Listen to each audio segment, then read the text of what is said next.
Guys, how's it going? Kevin Cleary here with a knife video for you. And today we're going to take a look at this knife. This is one that a lot of you have asked me about. This is the Civivi Anthropos. Anthropos means mankind in Greek, as opposed to aner, which means man. This has been a very, very discussed knife, mostly because it's an Elijah Isham design. So Elijah Isham has done a lot of designs. He does really cool knives. The only issue, I found some of them not the most practical. However, I would say the two from Civivi, this one and the Plethoros, are both much more usable knives than some of the others, certainly more usable than the Zeta. You may recall I had that complaint about the Zeta. By the way, I'll bring this knife back in and do an extended comparison discussion on this knife in lieu of a full video comparing the two.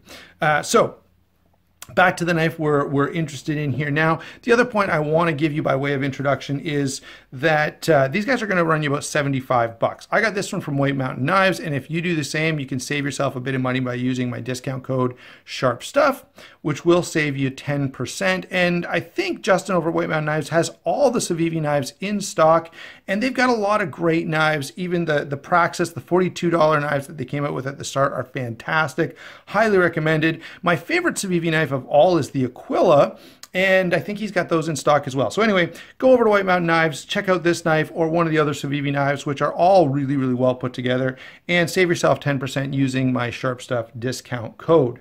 All right, now let's get into the specifics of this knife in particular, beginning with size and weight. So this is a little smaller than I'm used to, but the blade to handle ratio is really good. And I kind of thought that maybe because of that blade to handle ratio being as good as it is, that I'd be okay with this knife not being as big as what I normally prefer. However, there is a bit of a challenge along those lines. Now, we'll get to that when we speak to ergonomics, but for now, let me point out, this is a 7 7/16 inch knife, so just under 7.5 inches. Blade length is 3¼ inches. Handle length is 4 3/16, and it only has 3¼ or 3 3/8 inch grip area. That's a bit of a hiccup for me. I definitely feel very crowded in a standard sort of saber grip like this. If I choke up, then that alleviates that problem, and this is how I've primarily used this knife because I just don't feel like I have enough room for my fingers in the standard position down here.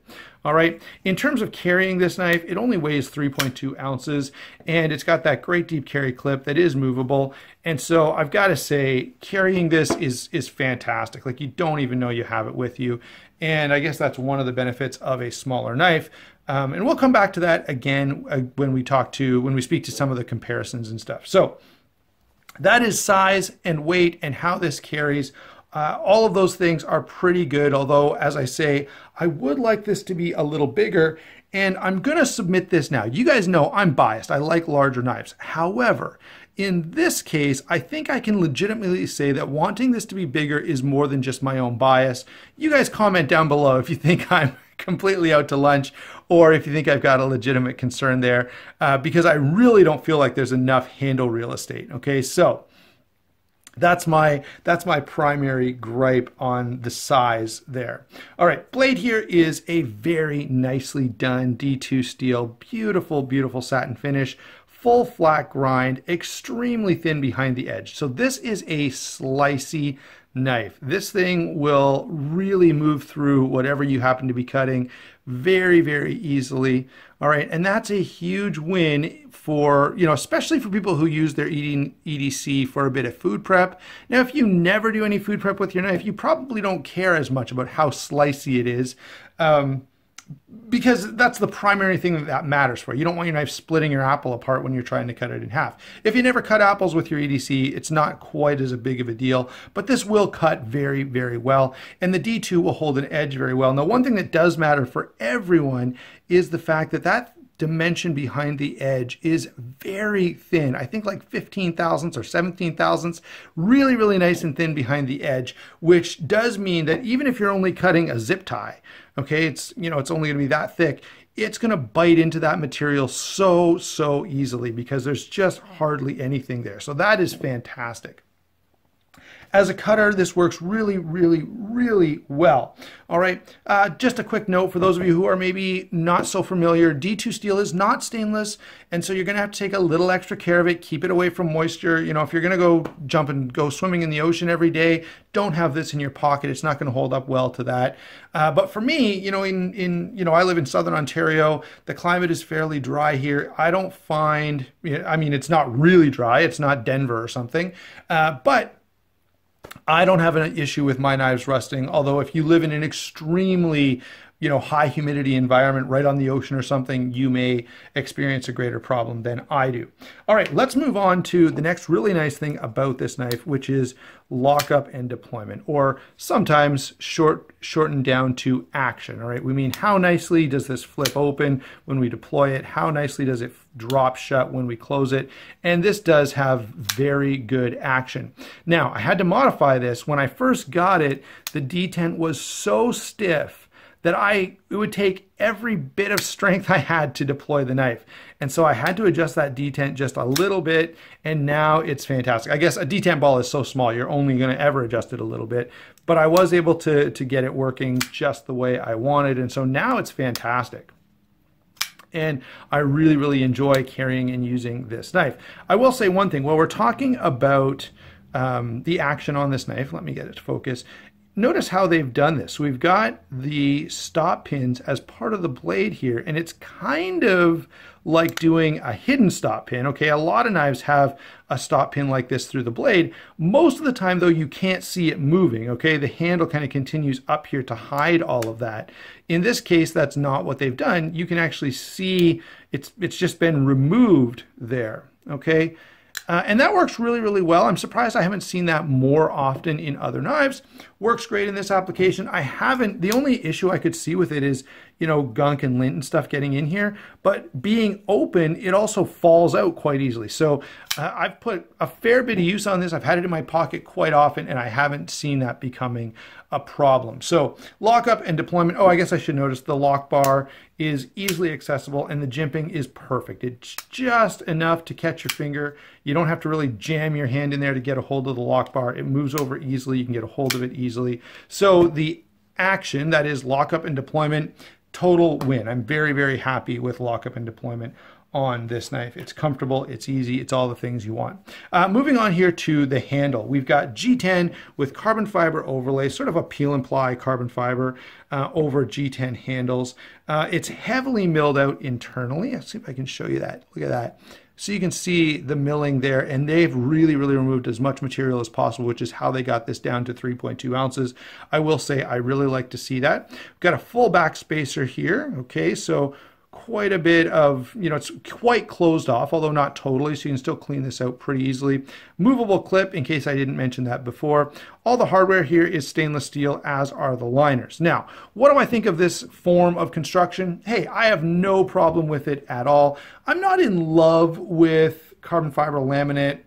I mean, I would have been just as happy with layered G10 or just about anything else, even just plain G10. If this had just blue G10 with maybe a little bit of texturing, you know, I would have been happy with it. I think it would be a great knife.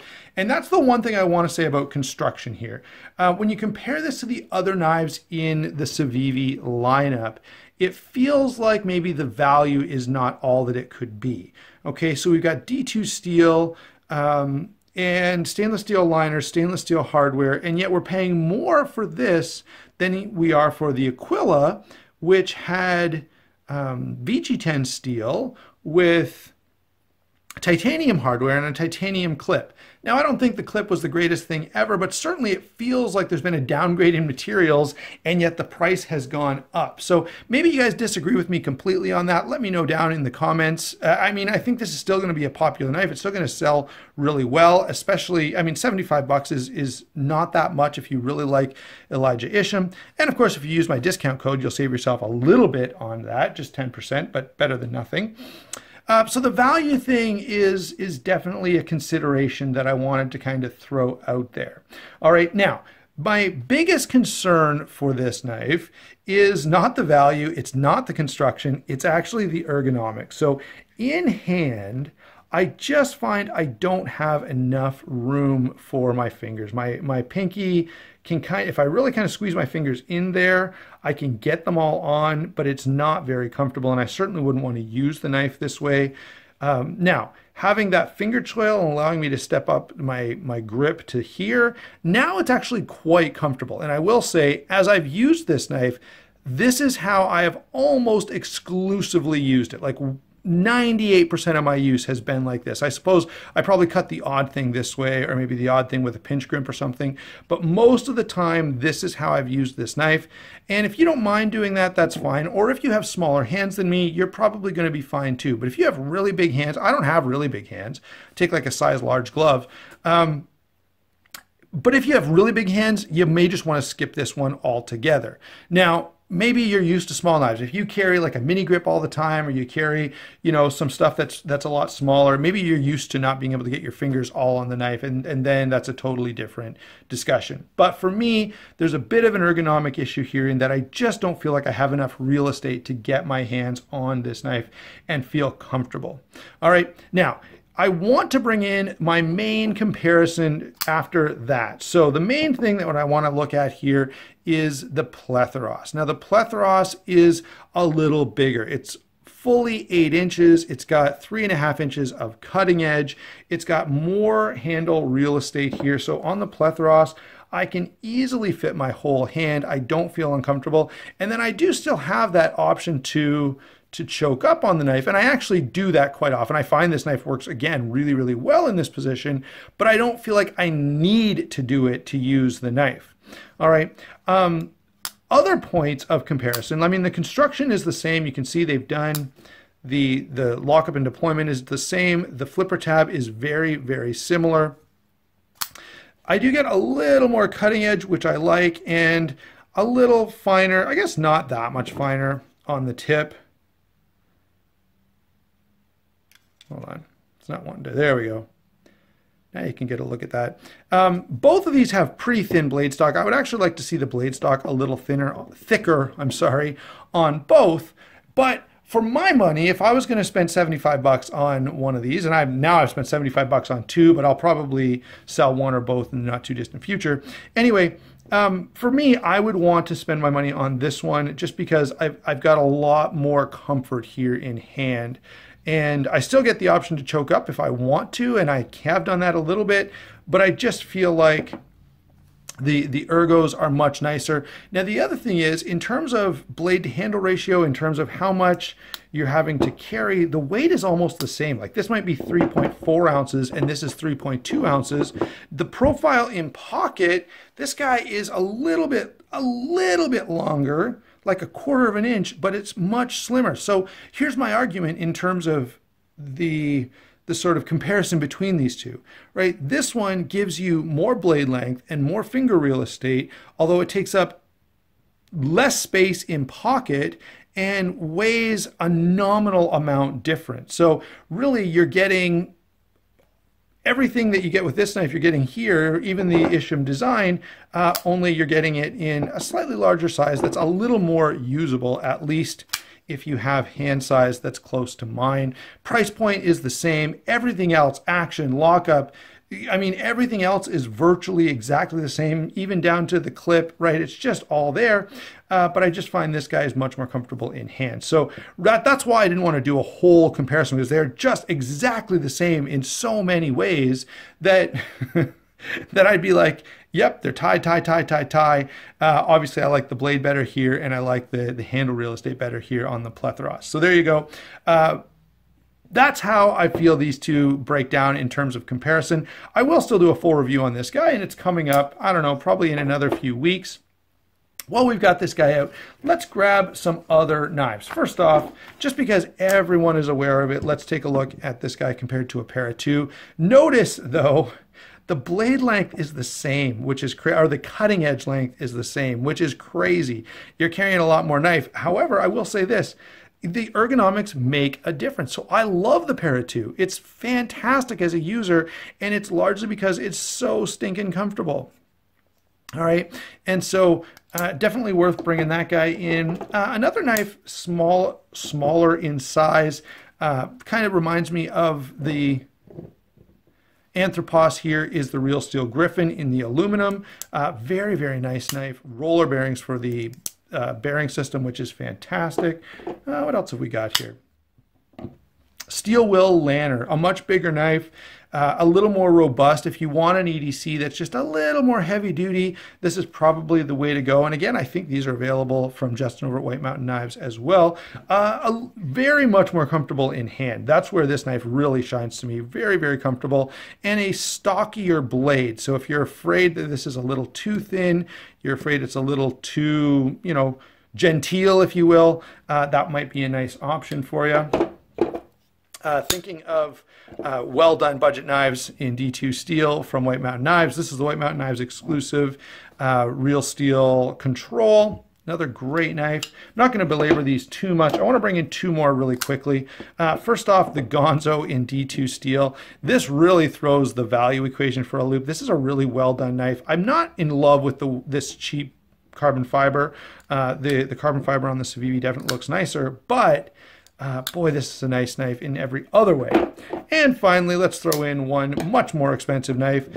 This is, of course, the Amalgam from Spyderco, much bigger. And again, in terms of, you know, comfort in hand, this is a huge win compared to the Civivi, although it costs quite a bit more. But I wanted to bring that guy in just to say, you know, 75 bucks for a carbon fiber liner lock is not insane, right? So those are the comparisons I have for you. What is my final conclusion on this knife? Well, look, I will agree with everyone out there who says this is a really cool design. It absolutely is. I have got to tell you, the blade here is really, really nice. If you like a slicey blade profile, this is a huge win. Really cool Isham design. So yeah, lots of things that I really like about this knife, but I just don't like the ergonomics. Now, perhaps you're watching this and you have a little smaller hand than I do, or you're used to using small knives and you're used to not having that extra room for your pinky. And if that's the case, then this may be the knife for you, even over the Plethoros. That's my take on this is, hey, nice knife, looks really cool, doesn't feel that great in hand for me.